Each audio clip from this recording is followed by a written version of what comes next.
Olá, meus amigos. Estamos aqui hoje para trazer informações sobre um instituto inovador que foi recentemente estruturado no ordenamento jurídico brasileiro por meio de nova lei.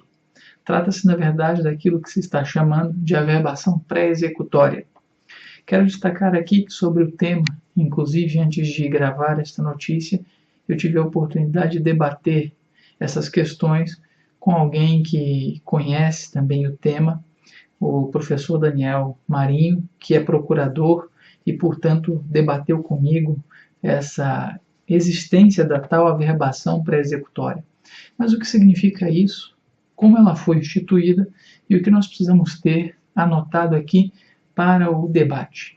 Primeiramente que, com o advento da Lei 13.606, de 9 de janeiro de 2018, portanto, recentemente trazida à lume, houve uma alteração no ordenamento que basicamente busca fazer o quê? Criar a tal averbação pré-executória. O que significa isso? Vou fazer uma rápida introdução, vou falar do dispositivo e então concluir com a nossa impressão.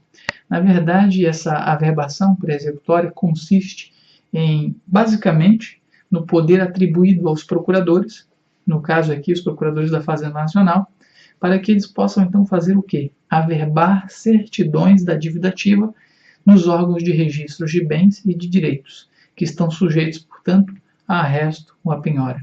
E aqui, mais detidamente, isso se daria em ato anterior ao ajuizamento da ação de execução fiscal. E esse é um problema que nós já vamos conversar. E ainda, por fim, a estrutura normativa ela permite, inclusive, antes do ajuizamento da execução fiscal, que o procurador, então, instrumentalize de modo a termos uma atuação extrajudicial que torne indisponível, por exemplo, bens imóveis ou a propriedade de veículos. Isso, na verdade, veio estruturado a partir do artigo 25 da referida lei, que modifica outros vários artigos e cria, na verdade, outros dispositivos.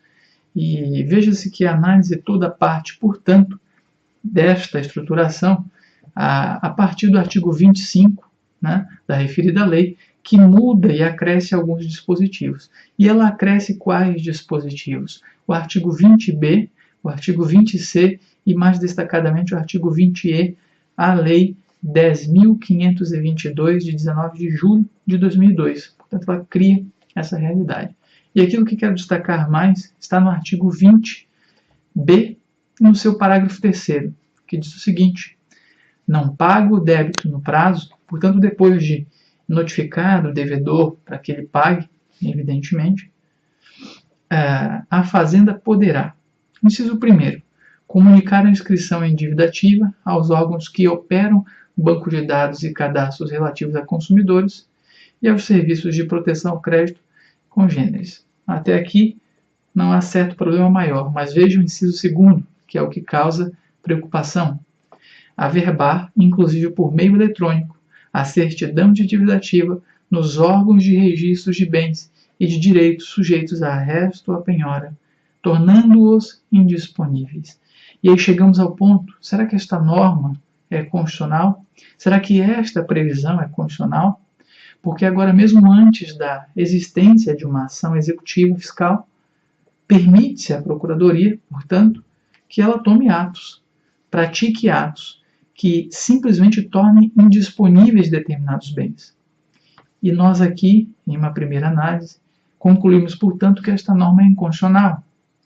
Ela viola, evidentemente, o direito fundamental ao processo justo, ao devido processo legal, porque ela permite à Fazenda simplesmente tornar indisponíveis determinados bens sem procedimento judicial, violando a estrutura que nós conhecemos de que não se poderá privar ninguém de seus bens, muito menos os contribuintes, sem o devido processo legal.